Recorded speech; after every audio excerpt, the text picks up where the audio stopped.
darles la bienvenida a todos. Sé que nos escuchan de todas partes de Colombia.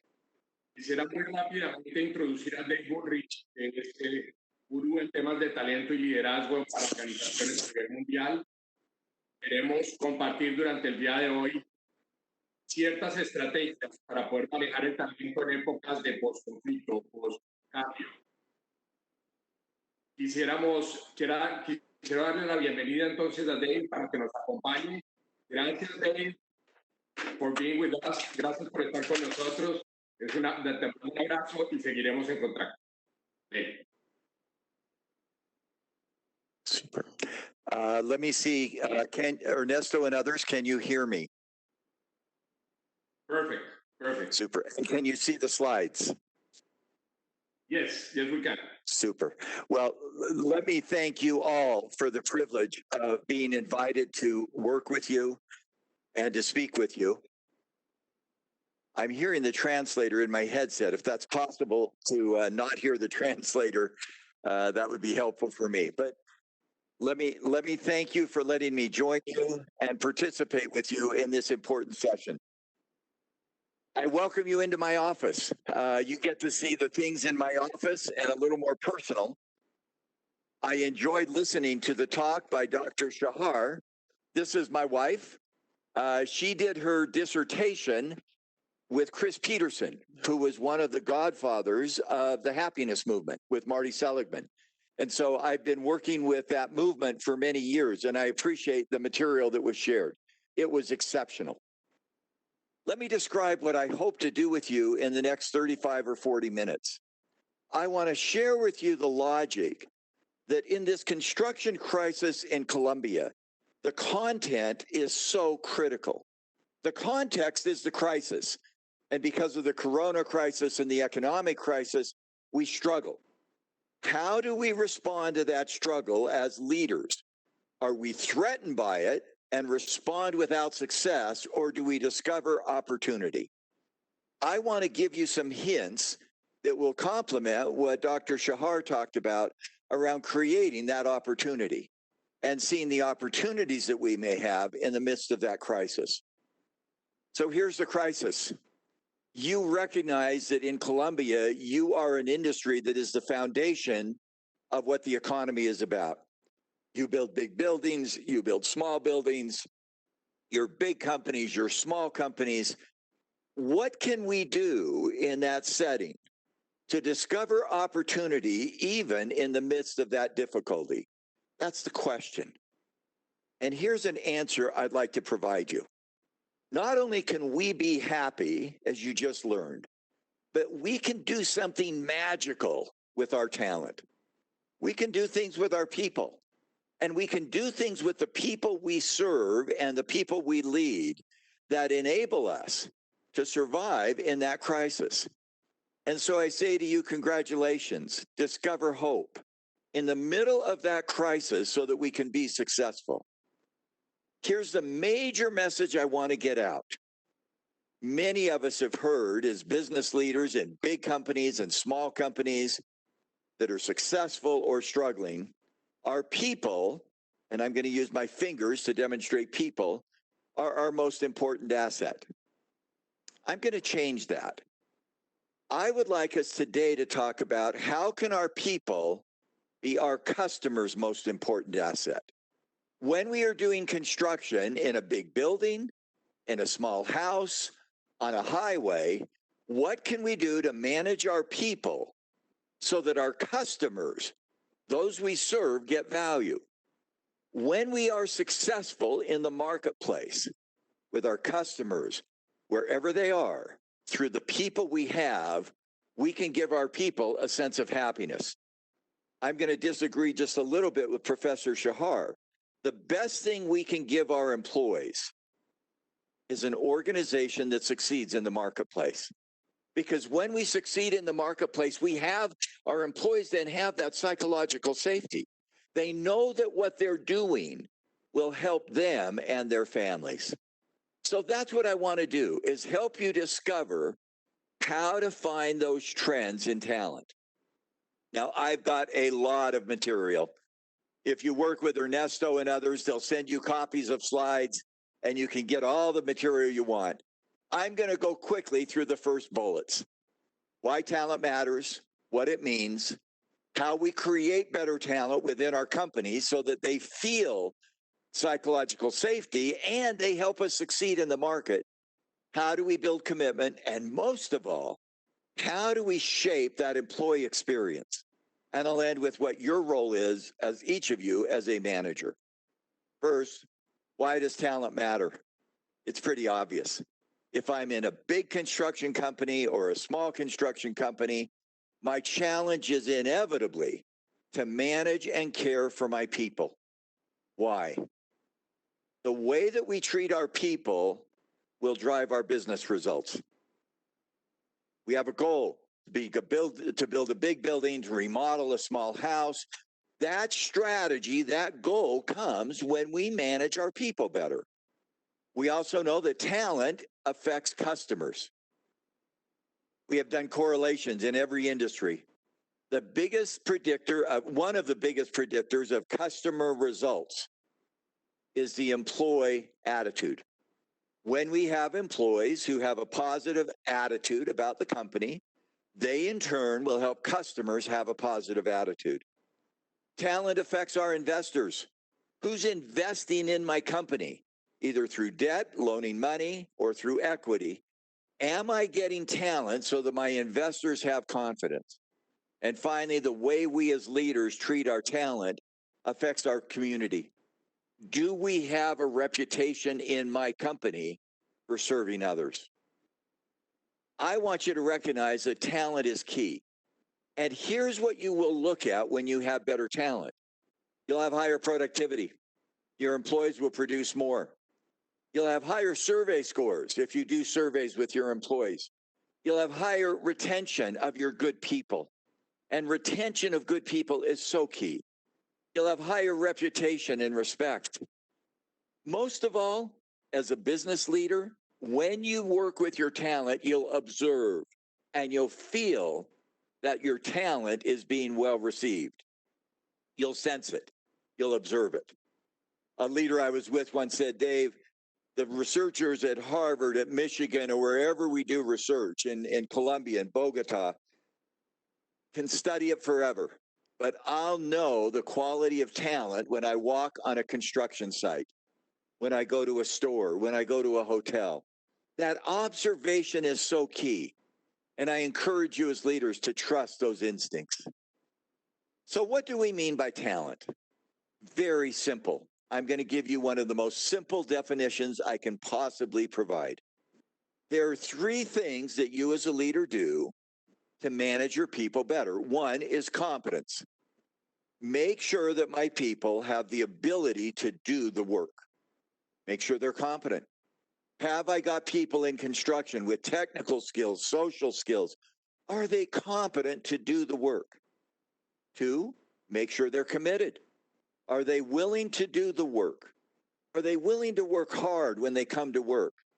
And make sure they have a sense of contribution, that they find meaning and they have a good work experience. Those three elements, competence is the brains and the skills, commitment is the hands and the feet, contribution is the heart and soul. The session you just heard with Dr. Shahar was about contribution and happiness. The competence is, if you're not competent, you don't have the ability to do the job, but you're happy, you're not going to be very talented because you're happy, but you're not able to do the work. For example, I would love to find happiness by being a professional basketball player. I love sports. I love basketball. Some of you love soccer. You love football. I am not competent enough to be a professional basketball player. So that's not the job I should take. I should take the job as a professor or some other job. Competence means fitting the job to the person, even though I'd be happier perhaps as a basketball player. By the way, if I was a professional basketball player, even at age 20, the other teams would have been very happy because they would have won every single game. Competence is the brains, the skills, the ability. Commitment, hands and feet. Do I show up? And contribution, Do I show up with my heart and my soul and a good experience? Now, in those three, competence, commitment, and contribution, we have studied what it takes to be a leader who builds talent. A, do I bring the right people into my organization? I know as the economy is difficult, especially in construction, there are a lot of people that you could hire. When the unemployment is high, there's a lot of choice. How well do I, as a leader, manage the fit between who I hire and what my job demands? B, do I move my people through the organization? Do I give performance and let them know how they're doing? Do I develop my employees? Do I manage their career and opportunities? And do I communicate well? And C, how do I make sure that I retain my best people and that I appropriately remove people when I need to? A, B, and C ensures that I, as a leader, have the competence to do the job. D, I need to make sure people are committed. Remember, competence is the brains. Do I have the right skills? Do I have the ability to do construction, to do architecture and design, to build buildings, to manage materials? D, are the people I hire willing to work hard? Are they engaged?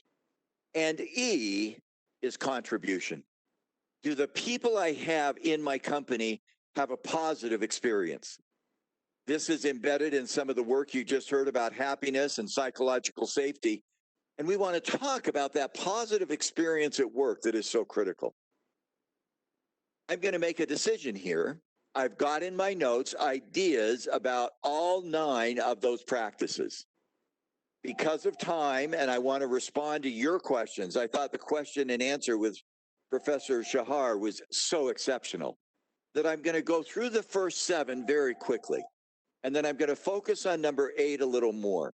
Tracking engagement, are people working hard, and creating a positive work experience. Are we helping people have a great experience at work that will build on the work of Dr. Shahar? So let me go through the competence issues very quickly. I'm going to cover these quite quickly, and I apologize, but you can see the notes and we can send you material. Have I brought the right people into the company? You know, one of the most critical factors in any organization is getting the right ingredients. I like to eat. I know some of you might like to eat. You like great coffee in Colombia. Do I have the right ingredients? Have I set the right standards? Not just technical, but social. Have I sourced the right people, mostly through referrals? Have I screened and interviewed the right people? Have I got them to come with me? I've got to get the right ingredients into the company. In fact, somebody said the most valuable decision I can make as a business leader with talent is to place my worst performing employees in my competitor. Let me say that again. If I place my worst performing employees in a competitor, I will always win because I brought in the right people. Number 2, I have to manage performance. There are good employees and there are not as good employees. Good employees, it's so easy to manage performance. We tell them they're doing a great job and we leave them alone. But with poor employees, I've got to have what's called positive accountability. Some of the work that comes out of Marty Seligman's work, who's the godfather of the positive psychology movement. Here's what I do to an employee who's not performing well. I say to them, help me understand your performance, the data, so that we can solve the problem.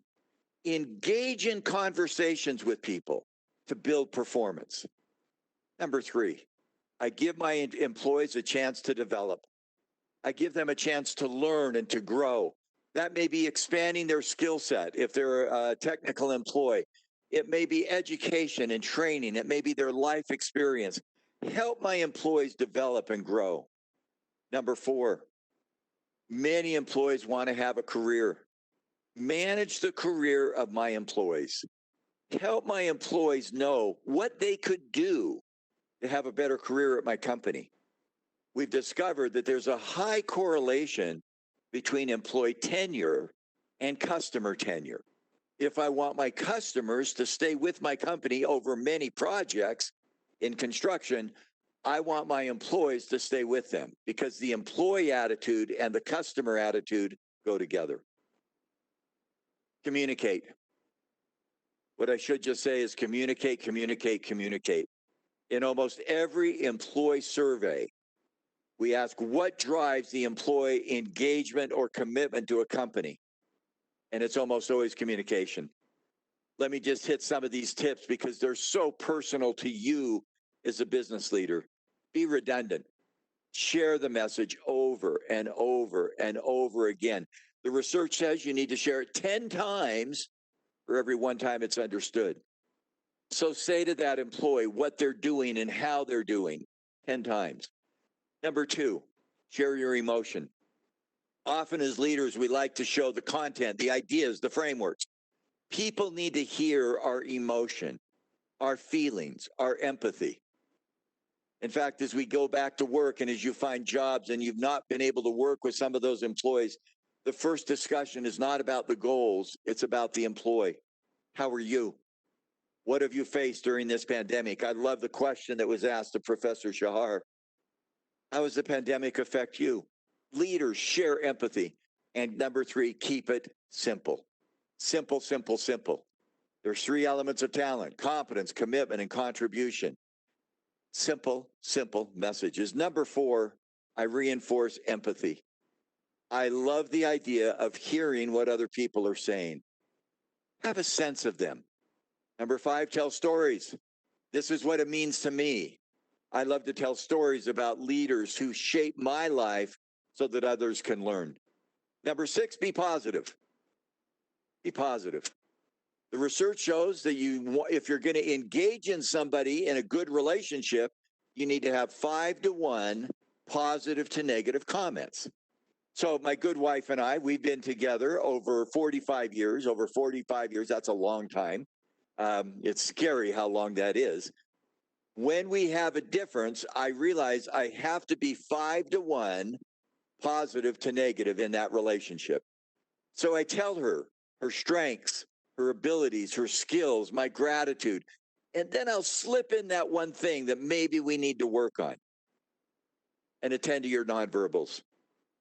For a number of years, I sometimes had trouble when my wife would walk in the room and start talking. There was my television. Sports were on TV, and I had my laptop up. And my wife, as she was talking, I'd glance up to the television. I finally learned a lesson. When my wife walks into the room, I put down my laptop. I won't do that now since we're on call. And I turn off the television. And I look at her. And I say, Wendy, how are you today? With empathy, number 4. How are you feeling? Affect, number 2. Let me know what I can do to be helpful. Check it out, number 7. Suddenly she says, wow, you understand me. We have a better relationship. You're a leader. Listen to your people and hear them. Manage the nonverbals. Look at them. Feel comfortable with them. I talked briefly about number 6 and 7. When you find a great employee, retain that employee. Sometimes a good employee will have opportunities to work elsewhere. And the best employees are, in fact, like volunteers because they could work elsewhere. Get those employees to refer other employees. I briefly said earlier, the best source of our future talent is our existing talent. Go public. Get our employees to tell people what it's like to work at your firms. I've been in companies where they did things as simple as T-shirts and hats so that the employee would represent the company wherever they went. If somebody leaves your company and they're a good employee, stay in touch. Maybe they'll come back. And when they come back, they'll likely stay longer. And finally, if you must, and I know in this economic difficulty, when you have to let an employee go, do so with grace, do so with dignity. Do so by understanding how that employee feels and how you can help that employee go forward. I was working with a leader recently and she had to let an employee go. And I said, here's your challenge. Can you let an employee go and still feel good about that conversation? She said, oh my goodness, how do I do that? And I said, talk to him. Later that day, the employee called me who was let go, and he said, Dave, I'm changing my job and I'm feeling okay. And I said, well, what happened? Because he did not know for sure that I'd been coaching. And he said, when I got called in, the leader of the company looked at me and said, happened to be a woman, she said, I want to thank you for all the great work you've done. And she said, we are so grateful for the service and the things you've done here. But I also need to share with you that the expectations on your job have changed. And the skills that you have are not the skills we need in this job today. She was honest, she was direct. And then she said, I want to help you find a place where your set of personal skills will better fit. And so I'm going to work with you to find a place where your skills will fit the job opportunity. And he left and he felt good. Now, sometimes it's not that easy. Sometimes you have to bring people in and let them know the decisions you've made with data. I'd also say if you ever have to let people go, this should not be a good day for you. I should feel what that person is feeling. I've just talked about competence. Let me talk about commitment. How do we get our employees to be committed to what it is they're trying to do? There's a very simple logic, and I will do this one also relatively quickly and then spend more time on the last piece. Employees who give more value to your company. So think about your company. In a small company, this could be a child, could be an uncle, could be a brother, could be a partner, a spouse. How much value does that person give? That's the vertical axis. On the horizontal axis, how much does the employee get back from working at your company? If I give a lot of value and I don't get much back, that's an employee who's a very good contributor, but they're not getting much back. They're at risk of leaving. I've got to keep them. So for the employees who give a lot, I need to give them something back so that they stay committed and connected to the company. I give them a vision, a sense of where we're going as a company. I give them opportunity to learn and to grow, incentives and money, impact and a difference, community, a sense of relationships, communication, and entrepreneurship. These items allow me to let my employees be committed when they're doing a great job. One of the things you might want to think about is for some of your key employees, what could I do to help that employee stay committed? Give them a vision, give them opportunity, give them incentive, give them impact, give them community or relationships, communication, or empowerment. Now, let me come to the piece I want to highlight. How do I then improve the employee experience? You just heard a great session on happiness, and the research on happiness is breathtaking. The way that an employee feels in the company has an impact on how he or she produces and on how customers feel and how investors feel.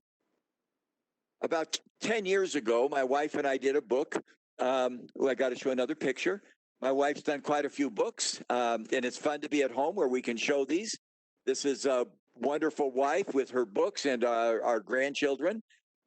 She writes books about happiness, particularly about happiness that comes from what Dr. Shahar talked about with religion.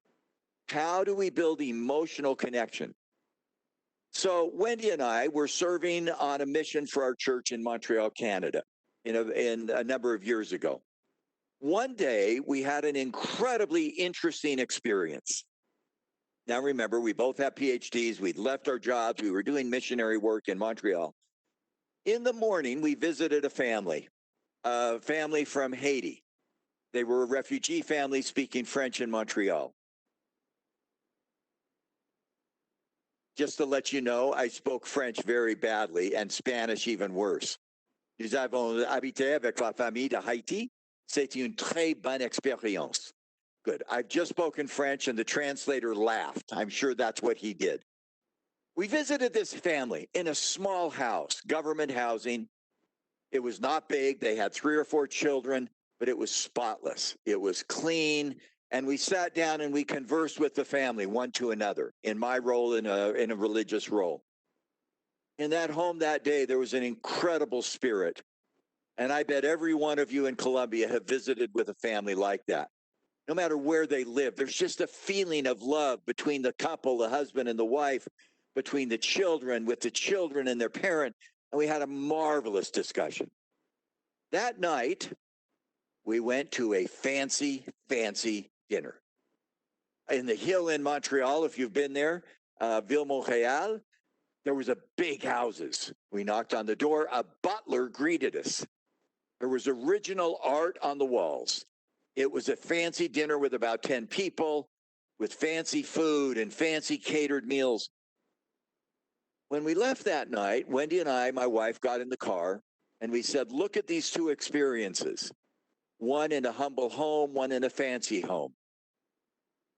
How was it different?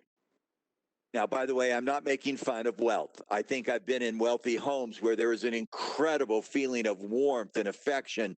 I'm coaching a business leader right now who is giving to the world in remarkable ways. You see that with men like Warren Buffett and Bill Gates and others who are so charitable. But in this instance, we ask, where would I rather be, the big fancy home or the more humble place? And it was the humble place. That led Wendy and I on a journey. She's a psychologist with her PhD in psychology, studying positive psychology, the roots of happiness. I'm a professor of business, and we started to say, how do you find that feeling of abundance and to find life that we get more abundantly? We did a book 10 years ago in the research, and we said there are 7 things that create abundance. We called it Why of Work. Do I have an identity, what I'm known for? Do I have a purpose about where I'm going? Do I have relationships, who I travel with? Do I have connections? Where I have a positive work environment? Do I challenge myself and do work I love? Am I learning? And am I having fun? Those were our 7 predictors of abundance or having a good experience at work, or the predictors, if you will, of happiness. What we found is 7 was too many. There's some great research, and it says, how many things can people remember? And my goal today is give you ideas that are memorable, that will help you, that will shape what you do to manage your talent. So we've done what Ernesto, my colleague, who will speak after me briefly, talks about abundant thinking 2.0. What are the 3 things that I can do to drive employee experience, to drive that happiness, to drive that experience? Wendy and I have boiled it down to 3, and I hope you can remember these. You've got the R's that you just talked about: reminder, repetition, and routines. Let me give you 3 B's. Believe. Believe. Do I give my employee a sense of belief? In a construction site, in the office, or on the site. Belief is about identity and purpose. Am I giving my employee a sense of belief so that they see the value of this work? 2, am I helping them become better? Becoming better is about challenge and learning. Am I helping them become better? Am I giving my employees activities that allow them to grow? And 3 is belong.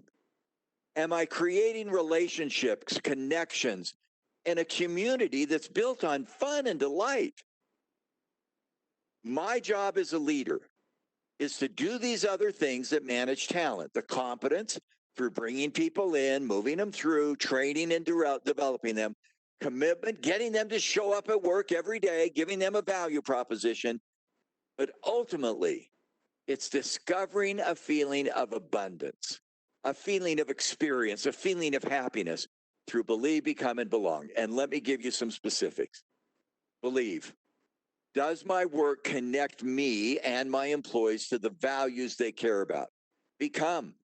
Do I create ways to grow and learn and develop things I care about and to have resilience with my employees? And belong. Believe. Some very simple ideas that will help me have a sense of employees finding meaning from work. Create a line of sight between what the employee wants and what my organization's purpose is. As a leader, you shape your organization identity, brand, or culture in red. Help the employee see that his or her personal individual values, passions, and strengths meld with the organization. When there's a fit between the employee's wants and the organization's purpose, that employee has a sense of belief. And they know that their personal meaning will come from their participation in the organization. By the way, I've had good and bad experiences with that. There's a case of a good experience. I love to learn. I love to grow. I love to have opportunities to think and do new things. I love ideas. Where should I work? A university is a great setting for me because I get to write books, I get to do talks, I get to engage with people. My passion for learning fits my organization at a university identity and brand. By the way, a number of years ago, I was on the phone, and the phone call at home, somebody called and invited me to do a job. And I said out loud, "You want to pay me $1 million a year?" And my wife was sitting there and she said, "Take it, take it." By the way, that's an unbelievable amount of money, far more than I'd ever earned. And I listened, and it was a job where there was a leader who was in private equity. And he bought companies and then closed factories. His goal was to have an HR, human resource person, who would fire 50% of the workforce in the next year.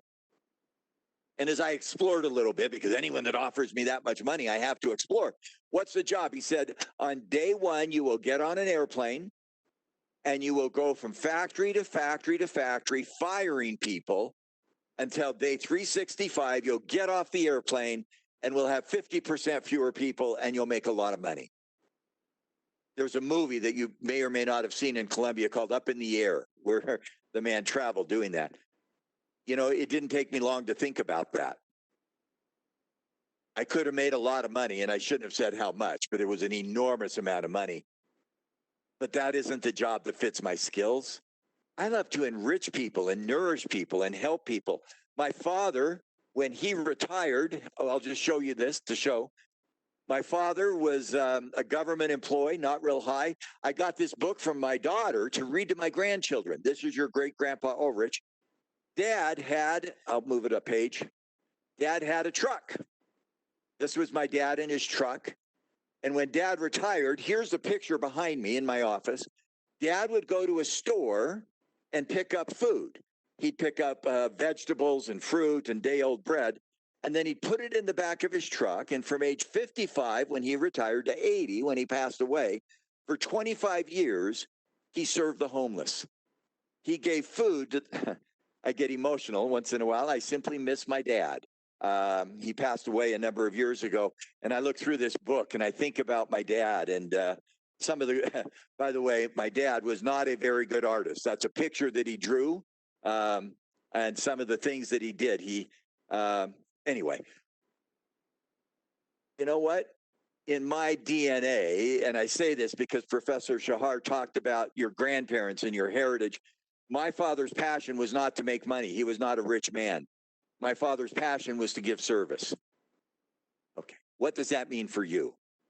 How do you as a leader, how do I as a leader, create an organization where people can have their personal beliefs recognized? For me, it's at the university. In fact, a quick final anecdote. I got an assignment with my wife to run a mission for our church in Montreal. I'd be gone 3 years from the university. Never in the history of the University of Michigan has a professor been given a 3-year leave. I thought I'd have to quit my job. The dean of the business school, I'd not spoken with him. He'd heard about that opportunity I had to serve elsewhere. We were in a cafeteria. He was with one group. I was with another. And this is going to be kind of an emotional message because I still feel it. He saw me carrying my tray of food. He came up and he said, "Dave, I heard that you're going to consider a 3-year assignment serving outside of your church or with your church in Montreal." And he looked at me and he said with his eyes, he couldn't touch me because we were holding a tray, "We're so proud of you. Go with our blessings. There will be a job for you when you get back. I guarantee it." It's never happened in the 150-year history of the university, but you will have a job. I will be forever grateful to Dean White. You're a leader. Look your employees in the eye and say to them, the things that matter most to you in your life, you will get by working at this company. Number two, become better. There is some incredible work by a colleague named Carol Dweck. She's a professor at Stanford. She's written a book called Growth Mindset. And some of you may have seen it. It's so simple. It says, people, how do we help people develop an ability to learn and an ability to grow? The story is so simple. She took children and she gave them a game, and the games got more difficult. Some of the children responded to the left. They leaned back. They said, I disengage. I don't want to play. This is hard. I quit. Other children leaned in. They got focused. They got engaged. They had fun. They wanted more of those games. Can I take this home? She put words on those two responses. Sometimes in a company, we as leaders create for our employees a fixed mindset. This is hard. I quit. I don't know how to do it. I just want it done. When I'm smart, I'm fast, I'm flawless, I'm struggling. What she found was those who had a growth mindset, both the leaders and how they treated the employees, got better. They learned. Having that psychological safety that Dr. Edmondson at Harvard talks about is a piece of that growth mindset. When things are hard, I get more engaged. I love to learn. I love to discover opportunities and challenge. I'm smart when I've got new problems. Let me ask yourself the question. Encourage you to ask yourself the question. In Colombia right now, the construction business is very difficult. I hope your president of the country, who speaks to you later today, will give you a way out of that in terms of economic and industry success and regulatory relief. But I hope you will create a growth mindset for yourself. How do I use this challenge to discover success? How do I grow? And more importantly, how do I help my people grow? Help them feel that growth mindset. For sake of time, praise people, focus on what they do well. Tell stories of resilience. Tell stories about how we're doing. Take away the threats. Try to remove the safety and the other threats. Get that psychological safety. Focus on what's right, not what's wrong. Boy, you've done a good job here today. Thank you. We still need to do better. I'm not afraid of focusing. And build community, which is my final point. This is a great test. I wish I was with you and could see your hands. Which is the leading cause of death? High blood pressure, high cholesterol, inactivity, number 4, obesity, social isolation, drinking, or smoking. The answer? Number 5. Number 5. In the research that's been done across many states, many countries, social isolation is the biggest cause of death. You know, that's really difficult in the world we live in today. I'm working in my office, you're working in your office. We're distanced, but we don't need to be isolated. That's why I try to show pictures of my book for my father, of my good wife. I'll show another fun picture. This is of my wonderful mother, so that we feel at least some connection. This is her son, who's getting older. This is her grandson, my son, and this is her great-grandson. What a cool thing that even at a distance, we can be somewhat connected with each other. I do a lot of webinars. Somebody told me this week, Dave, we want you to do a webinar, get a green screen, and we're going to create a fake conference so that people will think you're in a conference room. And my comment was, don't go there. Invite the folks who listen, the construction people in Colombia today. Welcome to my office. See the picture of my father and the book in which it shows. See the pictures of my heroes, of leaders. See the books. See the things in my desk. Leaders, build a community. Create a sense of belonging. It's the single biggest predictor of well-being in life. Do I have relationships? Am I building the relationships? Am I close to people? Am I sharing some of myself and making bids? When the pandemic happened 6 months ago, we were all isolated. And where I live in the United States, there was a crisis of toilet paper. I hope you didn't have that wherever you are in Colombia. There was no toilet paper. And everybody was scared. We were sheltering in our homes. So one Sunday, my wife and I, there's only two of us in this house, and we had a lot of toilet paper. So we got paper bags, little school bags, and we put in each bag a roll of toilet paper. We went to our neighbors. We knocked on the door, socially distanced at 6 feet, and we said, "We wish you a happy Sabbath. We wish you a happy Sabbath. Here is our gift to you." We gave them toilet paper, a candy bar, and a glass of water, or a bottle of water. And we said, "Oh, we care." By the way, we were having fun. We were making a bid. It was kind of a joke. What was so cool is 2 days later, one of the families came and they gave us the inside roll of toilet paper and said, "Thank you. It was helpful for us." You know what, as a leader? Lighten up, make a bid, have fun, manage conflict. Don't yell, don't rant, don't rave. Be calm, be curious, have compassion. And when we make a mistake, and we will, and in some ways we should, if we're not making mistakes, we're not pushing, apologize, repair. Oh, I've covered a lot, and I'm going to get one more message about the last piece as the leader's role and what's your role. You know, we begun to see what leadership does to create and manage talent. Be authentic. Be authentic. Know who you are. It was wonderful to hear Professor Shahar share the research and the question. 50% of who we are is our DNA. I did a really cool thing, and you could do it if you're a man or a woman with your same gender parent. I had my dad stand in one place. This is my dad, me, and my son. This was about 15 years ago, actually. And I looked at our son and I said, "Michael, look at me, look at your grandfather. That's who you will become, because the DNA says you're going to be like me and I'm going to be like my father." Our son screamed and he said, "No, I don't want to do that." Be authentic. Run into it. 50% of who we are is our heritage. The other 50% is not only circumstance, but choice. And even with who we are, we can choose to be different. If you've ever done a test called Myers-Briggs, it measures, are you an introvert or an extrovert? I'm 100% introvert. By the way, working in my office is fun. I'd almost rather have a black screen, which I just did. Now I put it back. But I've learned to be an extrovert, to share stories and pictures and things about me. Be authentic as a leader. Know your style. 2, have emotional intelligence. We've talked about it. Share with others. Hear them. Listen to them. Be agile and have learning. And then finally, become a meaning maker. Your ultimate task as a leader is not just what you do, but how what you do helps somebody else. The key to leadership is that you use your power to empower others.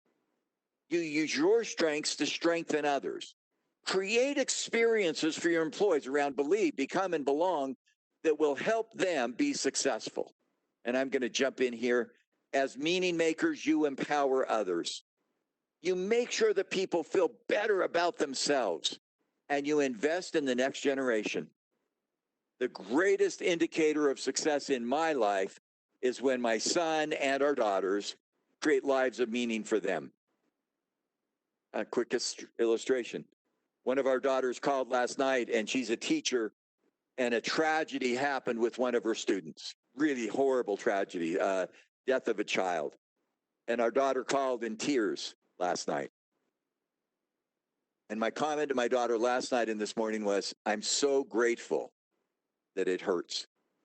Because when this student you were teaching lost a child, if you didn't hurt and cry with her, there's something wrong with you. I'm so proud of you as my next generation that you've made yourself better. Now, my final comment. In construction, your next generation is not just people, it's the projects you build. I've coached a leader who builds products that people use that are changing the world. And I've said to him, he doesn't happen to have children. Your children are not your next generation. Every time you see one of the products you've created, smile. As construction people, I hope you find joy in homes, the buildings, the facilities you build. They are your next generation. I've covered a lot. I sure hope that I can give you ideas that will help you use your talent and your skills to build that next generation, both to be a better leader and to build leadership within your company. Ernesto, I know I've gone a long time. We have maybe 7 to 8 minutes for questions. If there's anything you'd like to add first and then take questions, and I know you'll do wrap up after I go, but Ernesto, I hope I haven't put you to sleep. That would have been my great fear. Thank you, Dave. So I'm still here. So it's been a pleasure to have you here, and I think we have like space for 2 minutes, two questions. So if there's any questions from Carlos, I know you're there also. Good to have you here. So if there's any specific questions that you have for Dave before we get into that conversation.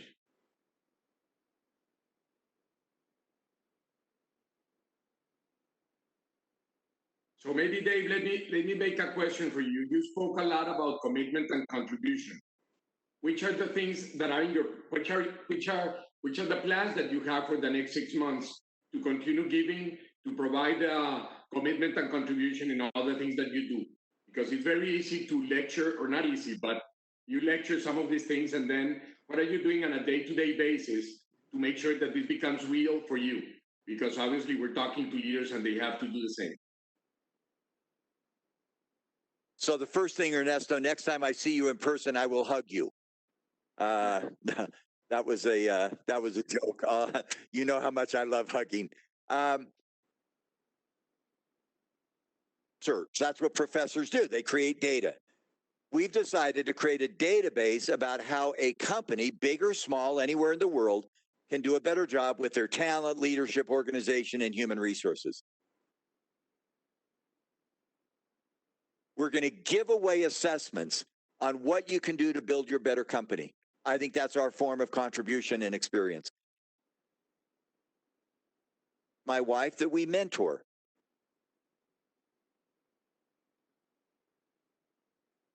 Their life. I'm in our house.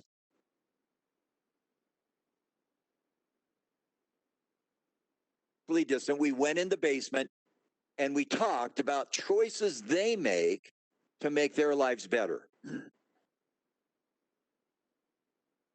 And well, yesterday I had a meeting, my first in-person meeting in 5 months, with the leadership team of a local university for free. What can we do to build the next generation? So I hope we're doing that, and I hope I'm also having fun.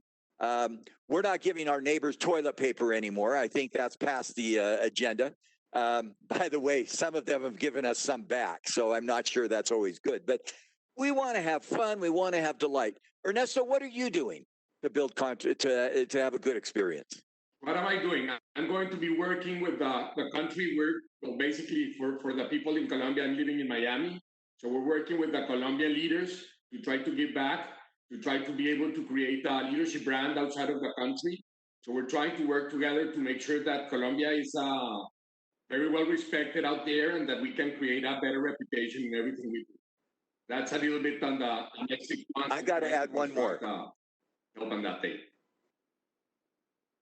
You know, many of us as leaders have time to reflect in the morning, and Dr. Shahar talked about religion. I love his conversation on religion. I'll tell you why. Marty Seligman, who's the architect of positive psychology, he's the one that we've all learned from. He talks about religion, and Chris Peterson, who is his co-author, who is on my wife's dissertation committee.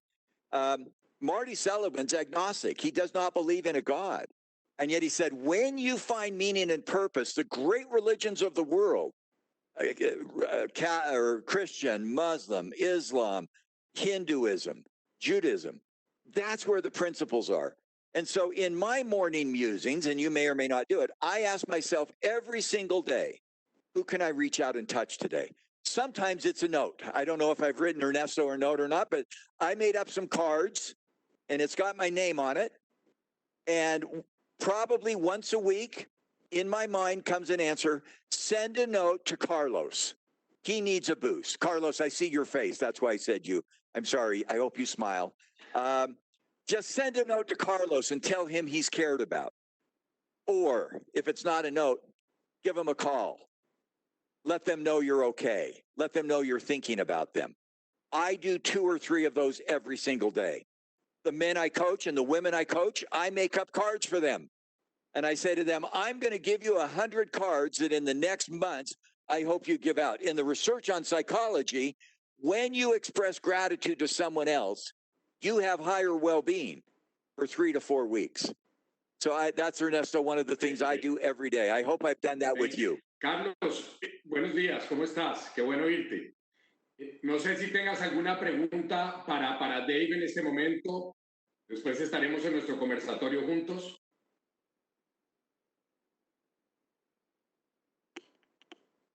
No te escucho, Carlos. No. Ahora sí.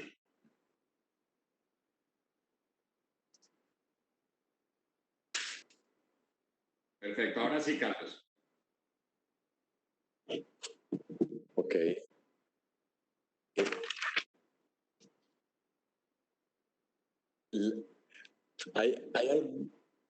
Tal vez una pregunta. ¿Hay alguna diferencia?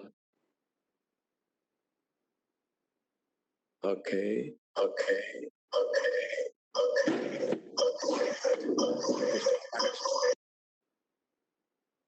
Aló. ¿Tiene alguna diferencia?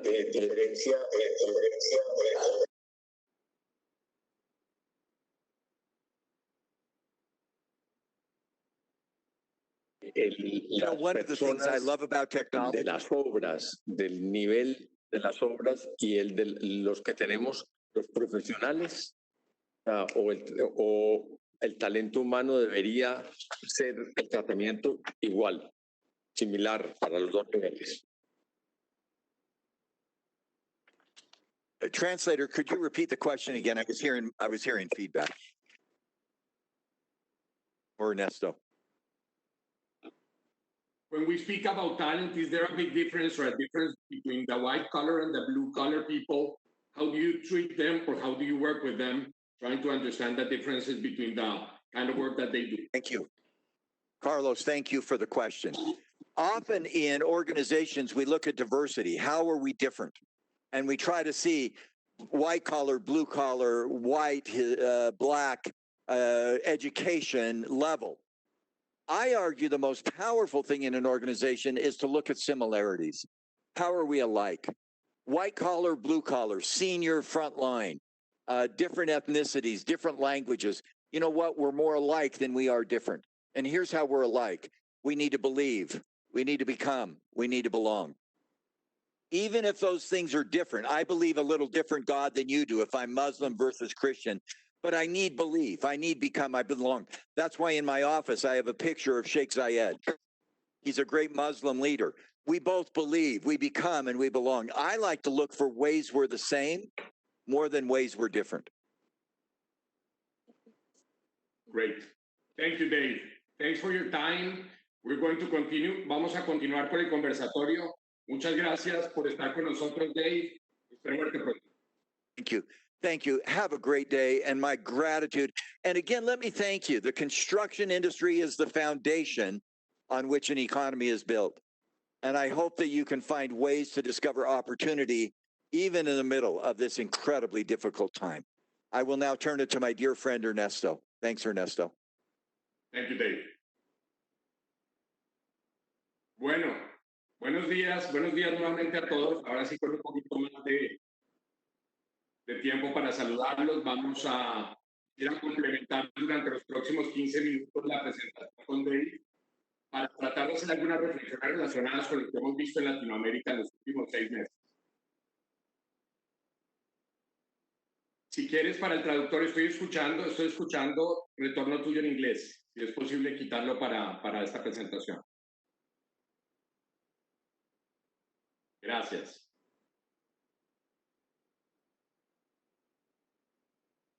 Muy bien. Quisiera arrancar compartiendo pues, mi nombre es Ernesto Usher, soy socio director global de RBL. Estoy viviendo en Estados Unidos hace 17 años. Soy orgullosamente colombiano, trabajando temas de liderazgo, de transformación y de talento pues, en más de 50 países a nivel global. y feliz de compartir con ustedes. Y más allá de eso, feliz de compartir con el doctor Arango pues, estos momentos, estos ratos para hablar de talento y de liderazgo. Sé que estamos pues hablando y describiendo durante mucho tiempo todo lo que ha pasado con respecto a pues al COVID, y quisiera contarles un poquito cuáles son las cosas que hemos visto durante los últimos 6 meses. Se dice que para diciembre 31 del 2020, por lo menos 15 millones de infectados en Latinoamérica estarán, 400.000 muertos y un 30% de las empresas cerradas o próximas a quebrarse. Eso es, si lo miramos en nuestro sector, eso es infinitamente grande. Dicen muchas personas que esto es peor que el 9/11 o la crisis financiera del 2008, pero juntas. Es como la Tercera Guerra Mundial, pero sin conocer al enemigo. No sabemos quién es el enemigo todavía. Pensamos en una vacuna y todavía no sabemos cómo abordarlo.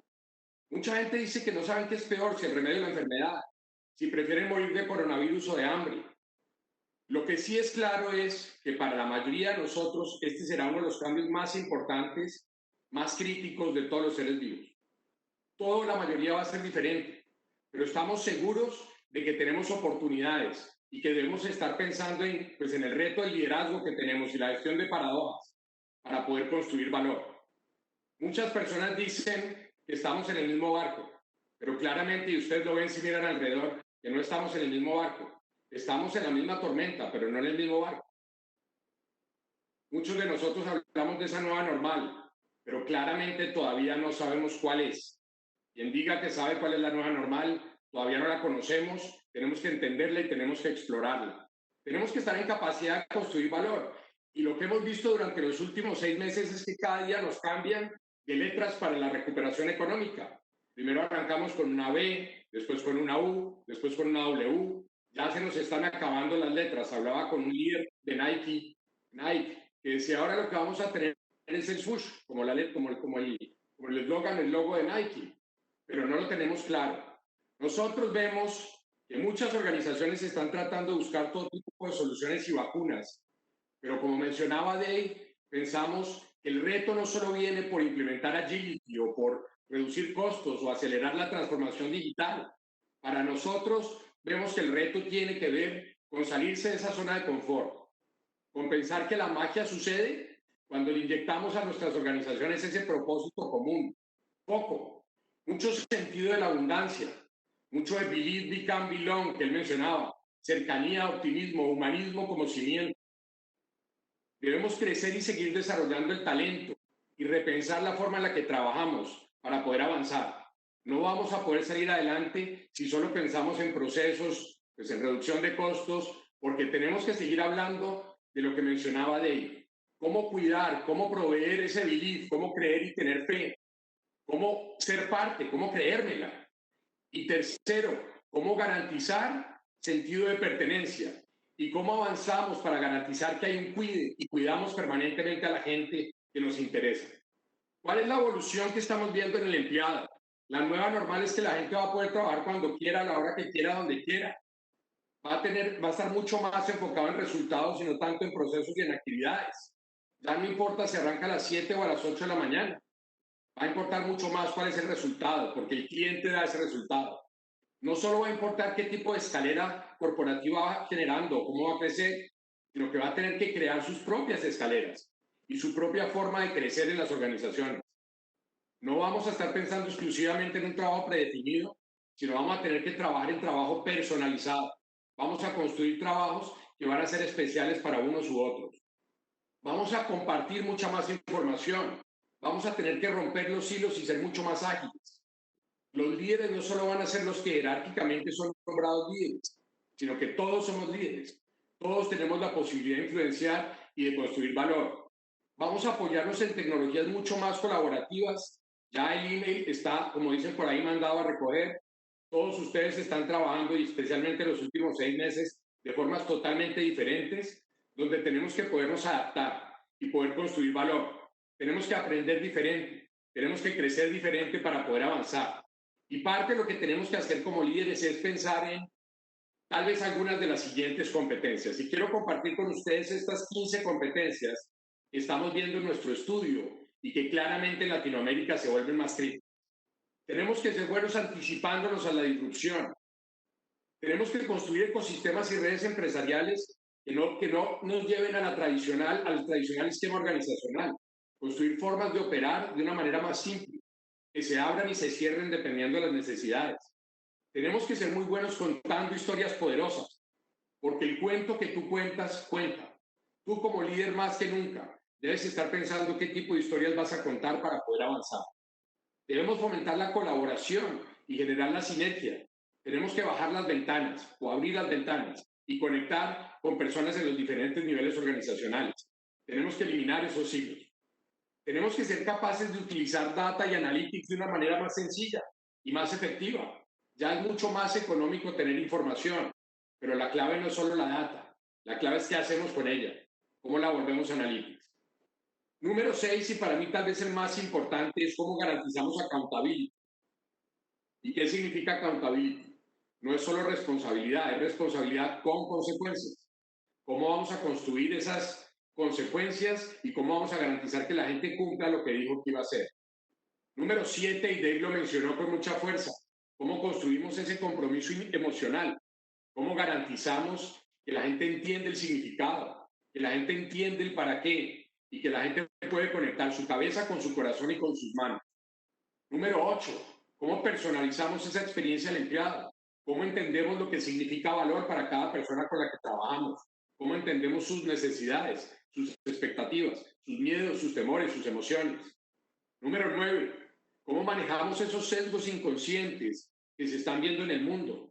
Que a veces, pues como dice la frase, son inconscientes, pero que tenemos que manejar para poder no generar esas discriminaciones y poder construir alrededor de la inclusión, no solo la diversidad, sino la inclusión. ¿Cómo nos convertimos en multiplicadores de talento? Dave lo mencionaba también. ¿Y cómo consolidamos esas siguientes generaciones? Muchas de sus organizaciones son compañías familiares. ¿Cómo estamos construyendo la siguiente generación? No solo familiar, sino los líderes que nos van a ayudar a salir adelante. Número 12, ¿cómo orquestamos? No solo cómo somos innovadores, sino cómo orquestamos la creatividad y cómo garantizamos que las organizaciones con las que trabajamos van construyendo esa innovación a partir de la creatividad, súper importante lo que estamos viviendo. Número 13, ¿cómo somos hábiles navegando las paradojas? Vivimos alrededor de zonas grises y como líderes tenemos que estar en capacidad de navegar esas paradojas para poder construir valor. Número 14, si tenemos mentalidad de crecimiento, ya no solo con los demás, sino con nosotros mismos. Y número 15, si nos sentimos cómodos frente a la ambigüedad o no nos sentimos cómodos frente a la ambigüedad. 15 competencias que hemos venido estudiando que ya no son relevantes para el futuro, sino para hoy.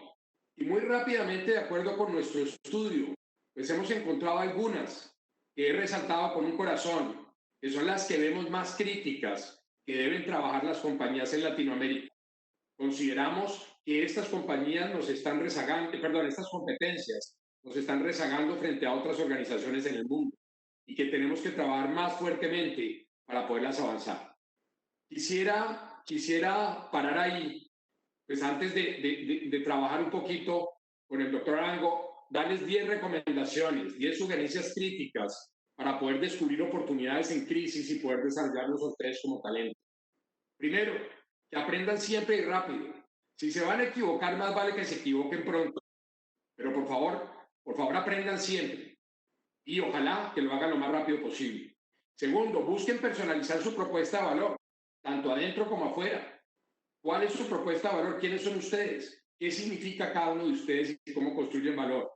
Tercero, sean capaces de definir sus límites y sus límites de trabajo. Concretamente en este momento, encárguense de garantizar que el trabajo que hacen funciona desde cualquier sitio. No tienen que estar sentados en su oficina o en su casa, desde cualquier sitio. Practiquen el distanciamiento social, pero no se aíslen. Sigan construyendo y desarrollando relaciones. Ya existe la tecnología, nos ayuda mucho para poder avanzar. Sigan practicando el distanciamiento social mientras sea requerido, pero por favor no se aíslen. Número 5, sigan viviendo sus valores. Modelen ese comportamiento correcto. Recuerden que eso pues, no es negociable para ninguno. Aprendan a navegar esas paradojas. Vamos a estar rodeados de divergencia, de abrir y cerrar, de sinergia, de convergencia. ¿Cómo abro? ¿Cómo cierro? ¿Cómo genero conflicto del bueno? porque eso nos va a ayudar a crecer. Número 7, toleren la incertidumbre. No solo tolerenla, sino acéptenla. Traten de enfocarse en lo que sí pueden lograr y finalizar. Y después tendrán momentos para poder debatir qué hacer con esa incertidumbre. Sean resilientes. Como decía mi padre, para atrás ni para tomar impulso. ¿Qué vamos a hacer para poder avanzar y poder construir, salir más fortalecidos de todo lo que estamos viviendo? Busquen guía en temas de talento, liderazgo y organización. Trabajen con su gente de recursos humanos para poder construir más valor a través de la gente. Y por último, cuídense para que ustedes estén en capacidad de cuidar a los demás. Creo que son 10 tips que quiero que piensen desde el punto de vista de sus implicaciones personales, pero también desde el punto de vista de las implicaciones organizacionales. Con eso, quisiera volver a la pantalla para primero pues darle el agradecimiento pues a Carlos por acompañarnos y poder tener una conversación los próximos 15 o 20 minutos contigo, Carlos. No sé si estás en la pantalla, si te veo acá en la pantalla. Te mando un saludo especial. No sé si estamos conectados. Sí, te estoy viendo, espero que me estés viendo también. Perfecto, Carlos. Vamos a arrancar a tener una conversación. Sé que estamos un poquito retrasados de tiempo, pero quisiera que hacerte 3 o 4 preguntitas con respecto a lo que se ha visto en los últimos días y con respecto a tu punto de vista desde la organización también y en lo personal. Sabemos que en Colombia y también en la mayoría de países de Latinoamérica, pues el tejido empresarial y el sector de la construcción está compuesto principalmente por compañías familiares. ¿Cómo recomiendas tú gestionar el talento en este contexto? O sea, las compañías familiares, ¿cómo pueden manejar esto de una manera más sólida, pues dándole no solo garantías, sino oportunidades a las otras personas para crecer? ¿Cuál es tu punto de vista con respecto a esto? A ver, Ernesto, y gracias. Yo creo que el talento humano hay que gestionarlo bien, sea una empresa familiar o no. Y yo tal vez diferenciaría entre compañías pequeñas y compañías grandes, porque hay compañías familiares, pero que son grandes, tienen una organización, un área de talento humano importante. Pero ese tejido empresarial que mencionas y que tiene muchas compañías pequeñas, yo creo que tiene, a ver, primero, el talento humano hoy, la gente joven, la gente que está llegando a trabajar con nosotros, quiere cosas diferentes. No quiere un trabajo rutinario, quiere retos. Y en las empresas familiares se puede hacer eso. Yo creo que nosotros tenemos que hacer madurar esas empresas mucho más, porque eso va a ser muy bueno para el país y para la industria en general. Entonces tenemos que identificar un poco también lo que ya Dave ha dicho, pero identifiquemos bien cuál es el talento humano, sea que lo tengamos, y si no, escojamos el talento humano adecuado, gestionémoslo o desarrollémoslo. Pero eso no es solamente unos cursos, sino desarrollarlo es darle visibilidad, es acompañarlo, es retarlo. Y después hay que retenerlo. Si ya lo desarrollamos, retengámoslo. Las empresas pequeñas pueden hacer eso. Y es más fácilmente tal vez que las grandes, porque los retos tienen todas las actividades concentradas en menos personas. Lo que pasa es que los dueños tienen que darle juego, digamos, a esas personas, a las personas que trabajan con nosotros. Ahí estoy hablando especialmente de los profesionales, de la gente administrativa, más que de la gente de obra. Muy bien, yo veo una cosa, no sé si lo compartes, yo creo que a veces cuando se habla de una empresa familiar es como si no se hablara de una empresa profesional. Yo creo que hay que garantizar que la empresa familiar, sea familiar o no sea familiar, tiene que ser profesional y tiene que desarrollar su talento y tiene que ser consistente, tenga o no tenga gente de recursos humanos con áreas muy importantes o grandes dentro del proceso, porque la responsabilidad no es de recursos humanos, la responsabilidad es de nosotros como líderes, teniendo o no teniendo infraestructura para hacerlo. Creo que es muy importante garantizar que arranque por nosotros como líderes. No sé cómo lo ves tú. De acuerdo. O sea, no importa no tener el área. Realmente los líderes, y yo creo que esas compañías de las que estabas hablando ahora, de las compañías familiares, donde las volvamos mucho más sólidas, van a tener futuro. futuro familiar o no, puede que se abran, pero van a depender del talento humano. Totalmente de acuerdo. Totalmente de acuerdo. Gracias. Quisiera pasar, antes del tiempo, quisiera preguntarte algo con respecto al COVID. Y sé que todo el mundo está hablando, ha estado hablando con respecto al COVID, pero ¿qué aprendizajes le deja a los empresarios y a los líderes de compañías el COVID? Y más concretamente, te deja a ti y a tu organización. Si lo pudiéramos conectar también con el tema de talento. Ok. Yo creo que, primero, lo último que mencionas, yo creo que el cambio, las cosas que pensábamos que nunca íbamos a hacer, o que íbamos a hacer dentro de varios años, nos tocó a la fuerza hacerlas. Cuando el país hoy se está vendiendo más vivienda en los últimos 2 meses de lo que el promedio el año anterior. ¿Cómo se está vendiendo? Mucha parte de manera virtual. ¿Cuándo pensamos que íbamos a vender vivienda de manera virtual? Creo que nunca. A varios años. Y a la fuerza nos tocó. Pero nos tocó utilizar el talento humano que teníamos, que no estaba preparado para eso. Rápidamente formarlo, adaptarlo, aceptar errores, como hemos dicho, porque errores cometimos y hemos tenido en general en la industria un resultado bastante bueno. Pero yo creo que hay un punto importante y es que no nos preparábamos, y a veces esas empresas de las que hablamos ahora, no nos preparábamos ninguna, ni las grandes ni las pequeñas, para las crisis. Yo creo que una enseñanza importante es que tenemos que planear con escenarios que nos muestren posibles resultados negativos. No siempre van a ser positivos. Y si nosotros planeamos nuestras compañías pensando en los resultados en los que puede haber resultados negativos, vamos a estar preparados, vamos a poder demostrar incluso a nuestros financiadores, que son nuestros socios, qué riesgos tenemos, cómo nos pueden acompañar en esos riesgos, si es que se da la crisis, alguna crisis otra vez. Entonces yo creo que nos ha enseñado, uno, a prepararnos planeando, que debemos hacerlo, los que no lo estén haciendo, compañías grandes, pequeñas, todas, debemos planear escenarios de crisis.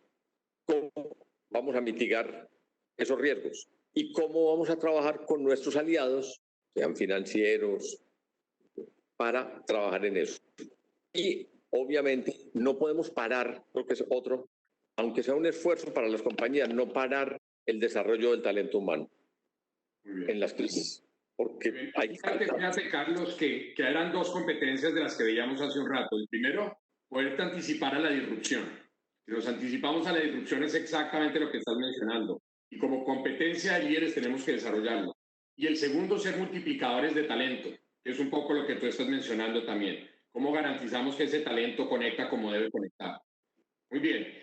No sé, ¿alguna otra recomendación que tengas en términos de aprendizajes para poder avanzar con respecto al tema del COVID y saber que todavía no estamos en esa nueva normal?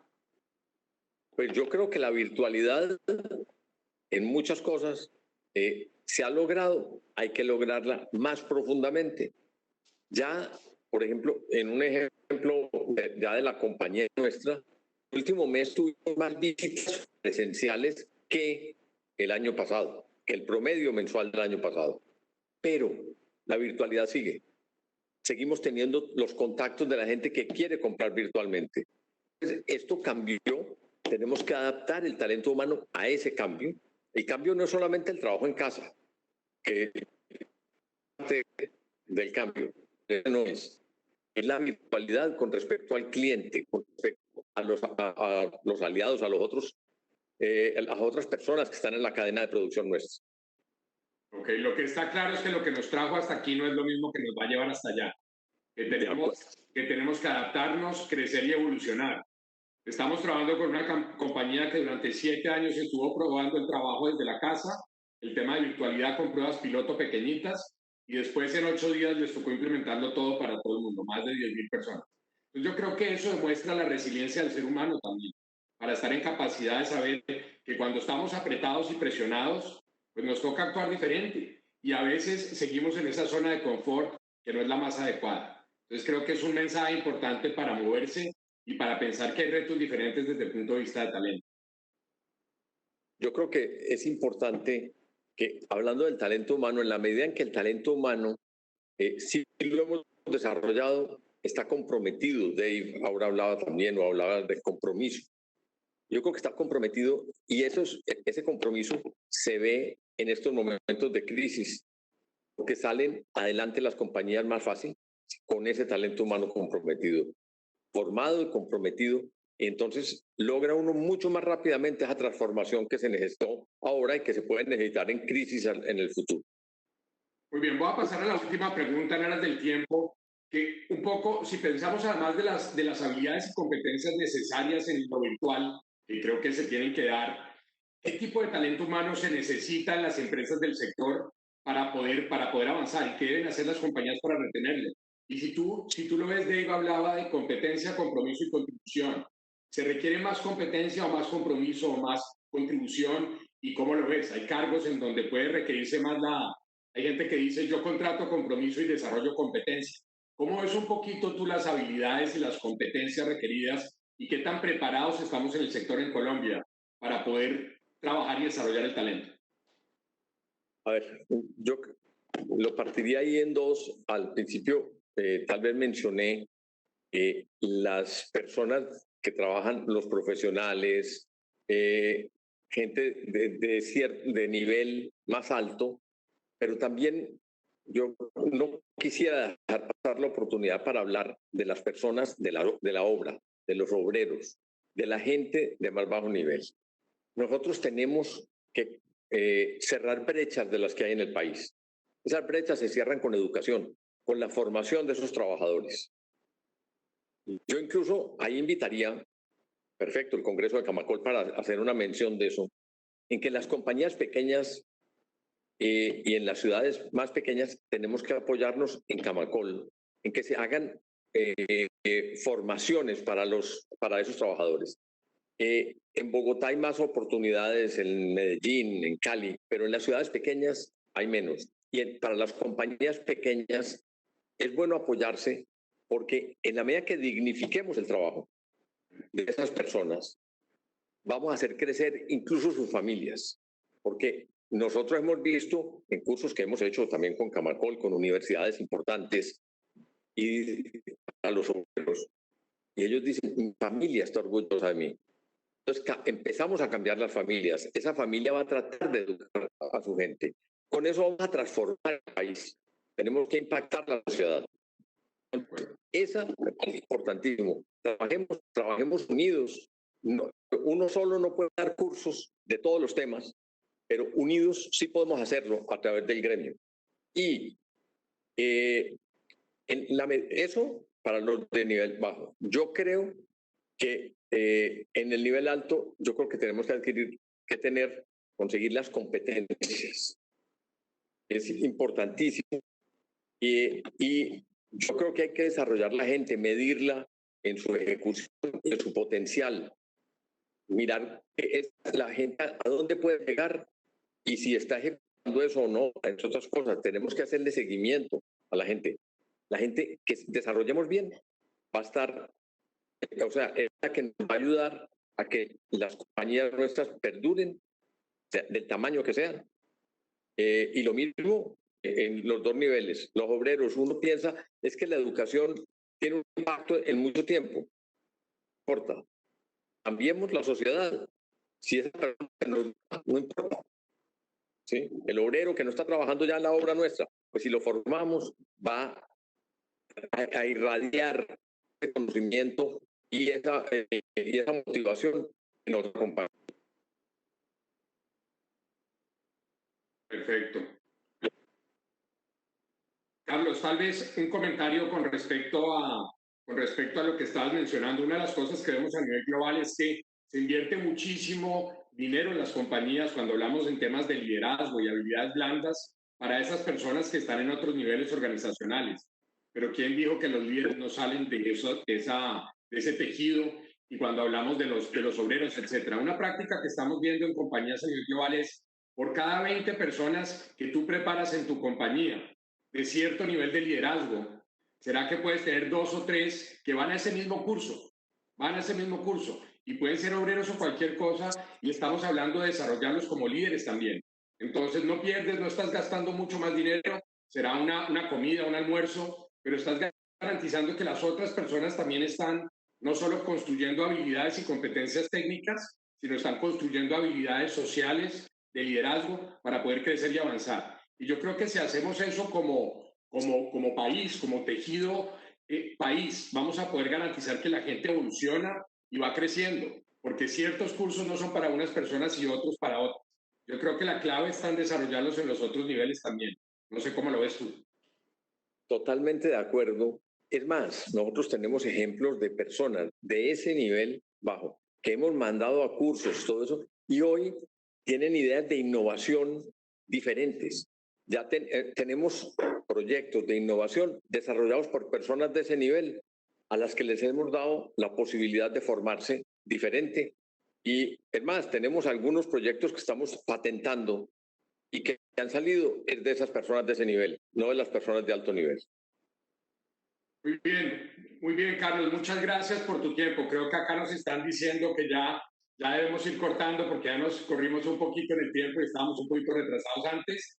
Te agradezco mucho la participación. Gracias por invitarnos y un saludo a todo el país y a toda la gente que se está conectando con nosotros. Mil gracias, Ernesto. A ti, a Dave. Muy interesante el panel.